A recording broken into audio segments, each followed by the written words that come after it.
Hello my dear children, welcome back. बच्चों, हमने import और एक्सपोर्ट दोनों प्रोसीजर्स कर लिए हैं। जिस टाइम हम वो प्रोसीजर्स कर रहे थे तो हमारे सामने बहुत सारे ऐसे डॉक्यूमेंट्स के नाम आए थे जो तब हमें क्लियर नहीं हो रहे थे, इसलिए वो डॉक्यूमेंट्स हम अलग से पढ़ेंगे। और इन दोनों प्रोसीजर्स में बहुत सारे डॉक्यूमेंट्स जो हैं वो इंपोर्टर और एक्सपोर्टर दोनों को प्रिपेयर करने पड़ते हैं। लेकिन खुशी की बात यह है कि हमारे सिलेबस में सिर्फ 5 डॉक्यूमेंट्स हैं, तो हम सिर्फ वही 5 डॉक्यूमेंट्स पढ़ेंगे। और उन डॉक्यूमेंट्स पे या तो ये क्वेश्चन आ सकता है कि आइडेंटिफाई द डॉक्यूमेंट्स, या फिर डायरेक्ट क्वेश्चन आ सकता है किसी भी पर्टिकुलर डॉक्यूमेंट के बारे में लिखने के लिए। So let's connect to commerce and let's learn about कि ये डॉक्यूमेंट्स क्या हैं, इन डॉक्यूमेंट्स को कौन प्रिपेयर करता है, कौन सी स्टेज पे डॉक्यूमेंट्स प्रिपेयर किए जाते हैं और क्यों प्रिपेयर किए जाते हैं।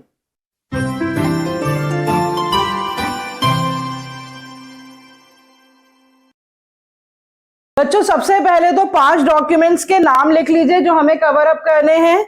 Indent, letter of credit, shipping order, shipping bills and mates receipt. इन सारे डॉक्यूमेंट्स के बारे में मैंने 2-2, 3-3 पॉइंट्स जो इनसे रिलेटेड बहुत इंपॉर्टेंट पॉइंट्स हैं उनके कीवर्ड्स और वो पॉइंट्स लिख दिए हैं, जिससे आपको ये डॉक्यूमेंट्स बहुत आसानी से समझ में आने वाले हैं। सबसे पहले तो जो इंपोर्ट और एक्सपोर्ट की शुरुआत ही होती है वो एक पर्टिकुलर ऑर्डर से होती है कि इंपोर्टर ऑर्डर प्लेस करता है और एक्सपोर्टर ऑर्डर रिसीव करता है। उसी ऑर्डर को हम क्या कहते हैं? इंडेंट। तो पहला पॉइंट आप इंडेंट के बारे में क्या लिखेंगे? It is a document for placing the order. Number 2, it contains the description of the goods, the prices, the delivery terms, the packing terms, the marking details and the delivery instructions। मतलब उस order में importer सारी अपनी requirements को specify कर देता है कि कितनी क्वांटिटी में किस क्वालिटी के गुड्स चाहिए, क्या प्राइसेस वो ऑफर कर रहा है एक्सपोर्टर को कि कितना प्राइस वो पे करेगा, मेथड ऑफ ट्रांसपोर्टेशन क्या होगा, गुड्स कैसे पैक होंगे, कब तक गुड्स डिस्पैच होने हैं। ये सारी इंस्ट्रक्शंस, सारी डिटेल्स उस ऑर्डर में लिख दी जाती हैं और एक्सपोर्टर उन डिटेल्स को, उन टर्म्स एंड कंडीशंस को पढ़कर उसमें से या तो कोई वो चेंजेस करता है या फिर उन्हें एज इट इज एक्सेप्ट कर लेता है। तो इंडेंट एक डॉक्यूमेंट है जिससे इंपोर्टर ऑर्डर प्लेस करता है और एक्सपोर्टर ऑर्डर एक्सेप्ट करता है। Second most important document that is related to the assurance of the credit worthiness is called letter of credit, जिसको शॉर्ट फॉर्म में LC भी कहा जाता है। डेफिनेशन क्या है? It is a letter of guarantee issued by the importer's bank.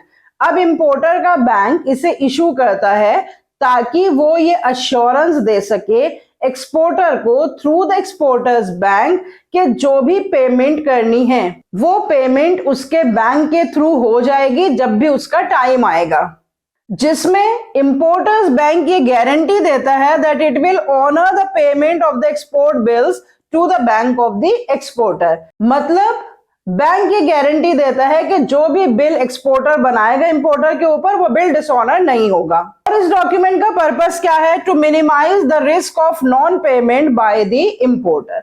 क्योंकि जब एक्सपोर्टर ऑर्डर को एक्सेप्ट करता है तो मैंने आपको बताया था कि वो इमीडिएटली गुड्स की प्रोडक्शन या प्रोक्योरमेंट शुरू नहीं कर देता है जब तक उसको इस बात की गारंटी नहीं मिल जाती है कि इंपोर्टर उसे टाइमली पेमेंट करेगा। और वो गारंटी के लिए रिक्वेस्ट करता है अपने इंपोर्टर से कि वो उसके नाम पे LC इशू की जाए। तो ये ट्रांजैक्शन जो है वो बैंक के थ्रू होती हैं। इंपोर्टर अपने बैंक को रिक्वेस्ट करता है LC इशू करने के लिए, इंपोर्टर का बैंक एक्सपोर्टर्स बैंक पे LC इशू करता है और एक्सपोर्टर का बैंक एक्सपोर्टर को बताता है कि LC इशू हो गई है, ओपन हो गई है, तो क्रेडिट वर्दिनेस इंपोर्टर की असेस हो गई है। तो अब एक्सपोर्टर जो है वो प्रोडक्शन एंड प्रोक्योरमेंट शुरू करता है इस डॉक्यूमेंट की बेसिस पे। Come to the third document, that is the shipping order. Exporter applies to the shipping company for booking the shipping space. जब एक्सपोर्टर सामान तैयार करने लगता है, प्रोडक्शन और प्रोक्योर करने लगता है, तो उसके बाद नहीं बल्कि पहले से ही वो शिपिंग कंपनी में एक शिपिंग स्पेस बुक करा लेता है। और उसे बुक कराने के बाद जो शिपिंग कंपनी डॉक्यूमेंट इशू करती है वो कहलाता है शिपिंग ऑर्डर। उसके लिए एक्सपोर्टर को शिपिंग कंपनी को एक एप्लीकेशन लिख के देनी पड़ती है। Shipping company accepts this application and issues the shipping order. इस ऑर्डर में क्या इंस्ट्रक्शंस होती हैं?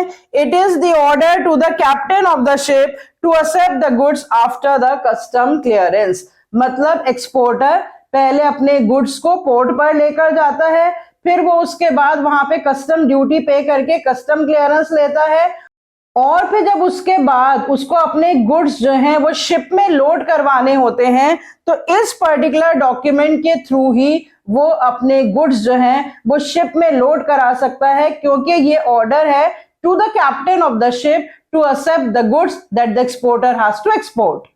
और जो कस्टम क्लियरेंस के लिए डॉक्यूमेंट तैयार किया जाता है वो कहलाया जाता है shipping bills. It is prepared by the exporter before the loading of the goods. मतलब अगर उसको अपने गुड्स लोड करवाने, अब शिपिंग स्पेस तो उसने बुक करा लिया और एडवांस में ही शिपिंग ऑर्डर लेकर रख दिया, लेकिन जिस दिन गुड्स एक्चुअली डिस्पैच किए जाएंगे उस दिन एक्सपोर्टर को एक और डॉक्यूमेंट जो है वो तैयार करना पड़ेगा, जिसे कहा जाता है शिपिंग बिल्स। वो शिपिंग बिल्स जो है वो कस्टम क्लियरेंस के लिए तैयार किए जाते हैं, और उसमें क्या क्या डिस्क्राइब होता है। It contains the exporters name, address, particulars of the goods, the vessels name, the port of the exporter, the port of destination. ये सारी चीजें जो है वो उसमें मेंशन होती हैं, एक्सपोर्टर को बतानी पड़ती हैं, ये सारी डिटेल्स जो है वो देनी पड़ती हैं पोर्ट ट्रस्ट अथॉरिटीज को। और उस डॉक्यूमेंट की बेसिस पे जो पोर्ट ट्रस्ट अथॉरिटीज है वो कस्टम ड्यूटीज लेवाई करती है एक्सपोर्टर को, और जब एक्सपोर्टर उस कस्टम ड्यूटी को पे कर देता है इन डॉक्यूमेंट्स की बेसिस पे, तो कस्टम ऑफिस जो है उसके एक्सपोर्ट को परमिट कर देता है। तो इस तरह से आपको सारे पॉइंट्स पता होने चाहिए कि शिपिंग बिल्स कब प्रिपेयर होते हैं, कौन प्रिपेयर करता है और क्यों प्रिपेयर करता है। Come to the next and the last, that is the mate's receipt. Mate actually कहते हैं कैप्टन ऑफ द शिप को, और क्योंकि ये receipt captain of the ship issue करता है इसीलिए इसको मेट्स रिसीप्ट कहते हैं। It is issued by the captain of the ship when the goods are loaded. तो एक्सपोर्टर ने एडवांस में ही शिपिंग ऑर्डर ले रखा था, एडवांस में ही स्पेस बुक करा रखा था शिपिंग कंपनी के थ्रू, फिर उसने कस्टम ड्यूटी पे कर दी, शिपिंग बिल्स बनाकर उस पर कस्टम ड्यूटी पे कर दी और कस्टम ऑफिस से परमिट भी ले लिया। तो अब जब उसके गुड्स लोड हो जाएंगे एक्चुअली शिप में, और उस लोडिंग के बाद जो उसे रिसीप्ट इशू की जाएगी, that is called the mate's receipt. उस मेट्स रिसीप्ट का एक्सपोर्टर अब क्या करता है, he gives it to the port supervisor. वहां पर कोई पोर्ट सुपरवाइजर होता है, सुपरिटेंडेंट होता है, जिसके सुपरविजन में गुड्स लोड करवाए जाते हैं। फिर वो पोर्ट सुपरवाइजर क्या करता है, after the port dues payment he gives it to the CNF agents. तो पोर्ट सुपरवाइजर जो है या तो वो एक्सपोर्टर को दे देगा, या फिर मैंने आपको पहले भी बताया था कि इतनी सारी फॉर्मेलिटीज होती हैं तो एक्सपोर्टर ज्यादातर clearing and forwarding agents appoint कर लेते हैं, जिनके थ्रू वो सारी एक्सपोर्ट फॉर्मेलिटीज को फुलफिल करते हैं। तो अगर इस तरह के CFN एजेंट्स अपॉइंटेड हैं तो सुपरवाइजर पोर्ट ड्यूज देने के बाद उस रिसीप्ट को किसको हैंड ओवर कर देता है, CFN एजेंट्स को। और इस रिसीप्ट की बेसिस पे एक और डॉक्यूमेंट प्रिपेयर किया जाता है, that is called the document of title of the goods, that is called bill of lading. तो वो हमारे सिलेबस में अभी डिटेल में नहीं है, लेकिन इसी रिसीप्ट की बेसिस पे टाइटल ऑफ द गुड्स का डॉक्यूमेंट जो है वो तैयार किया जाता है। और मेट्स रिसीप्ट जो है वो दो तरह की होती है, एक क्लीन होती है और एक क्वालिफाइड होती है। क्लीन रिसीप्ट जो है वो कैप्टन ऑफ द शिप जब इशू करता है, जब वो देखता है कि गुड्स बिल्कुल सही तरह से पैक हुए हैं, उसमें किसी भी तरह की कोई इशू या प्रॉब्लम नहीं है, तो वो क्लीन रिसीप्ट इशू कर देता है। लेकिन कभी कभी जो कैप्टन ऑफ द शिप है वो ये नोट करता है कि गुड्स जो है वो सही तरह से पैक नहीं हुए हैं, तो वो इस बात की गारंटी नहीं लेता है कि अगर गुड्स में कोई डैमेज होगा या टूट फूट होगी तो उसकी गारंटी हम नहीं लेते, क्योंकि पैकिंग सही तरह से नहीं की गई है। इसके अगेंस्ट जब वो रिसीप्ट इशू करता है तो उसको क्वालिफाइड रिसीप्ट कहा जाता है। एक बार बच्चों समराइज फॉर्म में देख लेते हैं कि इंडेंट जो है वो डॉक्यूमेंट ऑफ ऑर्डर है, जिसके थ्रू इंपोर्टर ऑर्डर प्लेस करता है। इंडेंट प्रिपेयर कौन करता है, इंपोर्टर प्रिपेयर करता है, और रिसीव कौन करता है, एक्सपोर्टर रिसीव करता है।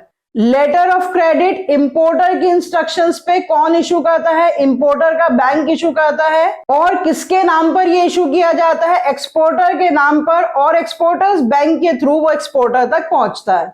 शिपिंग ऑर्डर कौन इशू करता है, शिपिंग कंपनी इशू करती है on the request of the exporter. जब एक्सपोर्टर एक स्पेस बुक कराता है और वो स्पेस बुक हो जाता है तो shipping company captain of the ship के नाम पे शिपिंग ऑर्डर इशू करती है, जिसमें वो इंस्ट्रक्शंस देती है कि जो गुड्स हैं एक्सपोर्टर के वो एक्सेप्ट किए जाएंगे। शिपिंग बिल कौन प्रिपेयर करता है? एक्सपोर्टर प्रिपेयर करता है for the purpose of custom clearance, जिसमें वो अपने सारे गुड्स की डिटेल देता है, जिस बिल की बेसिस पे कस्टम क्लियरेंस होती है और कस्टम ऑफिस से ये परमिट मिलता है कि एक्सपोर्टर्स के गुड्स जो है वो एक्सेप्ट किए जाएंगे। और जब गुड्स एक्चुअली लोड करवा दिए जाते हैं ऑन द शिप, तो जो रिसीप्ट इशू की जाती है by the captain of the ship that yes the goods are loaded on the ship and he is ready to take these goods to the port of importer's country, that receipt is called the mate's receipt. तो अगर आपको explanation आए तो इसी तरह से points में आप एक्सप्लेनेशन लिखेंगे सारे डॉक्यूमेंट्स का, और जो इनके पॉइंट्स है एक्सप्लेनेशन के अगर ये दे रखे हो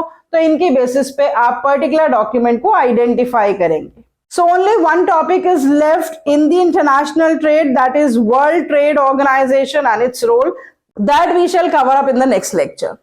See you next time. Till then, goodbye. Stay healthy and connected.